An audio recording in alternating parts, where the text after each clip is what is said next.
PIL यानी कि public interest litigation, public के इंटरेस्ट को बचाने के लिए लिटिगेशन फाइल की जाती है सुप्रीम कोर्ट के अंदर। लेकिन PIL को अब पब्लिक इंटरेस्ट से ज़्यादा बेतुके कामों के लिए यूज़ किया जा रहा है। ऐसा ही केस आया सुप्रीम कोर्ट के सामने। एक लॉ स्टूडेंट ने एक PIL फाइल की सुप्रीम कोर्ट में, ये कहते हुए कि जहाँ पर कानूनों में ही शब्द का उपयोग किया जा रहा है वो भेदभावपूर्ण है, यानी कि वो डिस्क्रिमिनेशन करता है दूसरे जेंडर्स के साथ। जो ही शब्द है उसको रिमूव कर देना चाहिए या फिर उसकी जगह पर कुछ और आना चाहिए।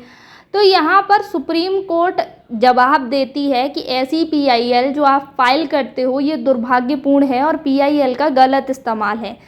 और उस लॉ स्टूडेंट पर टिप्पणी करते समय यहाँ पर जजेस कहते हैं कि अगर आप ये PIL फाइल करने की वजह अपने लॉ स्कूल में पढ़ाई कर लेते तो ये सवाल ही नहीं उठता।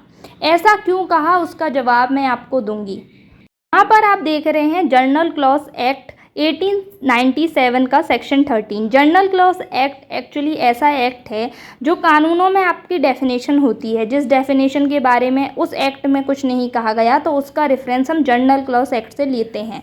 तो सेक्शन 13 जनरल क्लॉज एक्ट का बात करता है जेंडर की और नंबर की। यहाँ पर जेंडर के बारे में बताया गया है कि जिस एक्ट में ही लिखा हो तो ही का मतलब है ही इंक्लूड शी, यानी कि फीमेल भी उसमें इंक्लूड होंगी।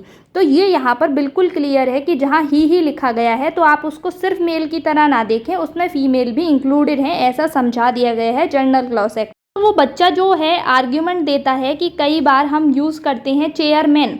तो चेयरमैन जो शब्द है वो बहुत ही ज़्यादा डिस्क्रिमिनेटरी है जेंडर्स, दूसरे जेंडर्स के लिए। तो यहाँ पर CGI कहते हैं कि चेयरमैन को अगर हम चेयरपर्सन से बदल भी दें तो क्या पहले चेयरमैन जब थे तब फीमेल की रिक्रूटमेंट नहीं होती थी? तब भी होती थी। और अब जो नए एक्ट आ रहे हैं उसमें चेयर पर्सन का इस्तेमाल किया जा रहा है। पुराने एक्ट में चेयरमैन है उससे डिस्क्रिमिनेशन नहीं हो रहा है और ये कहते हुए रिजेक्ट कर दी गई PIL।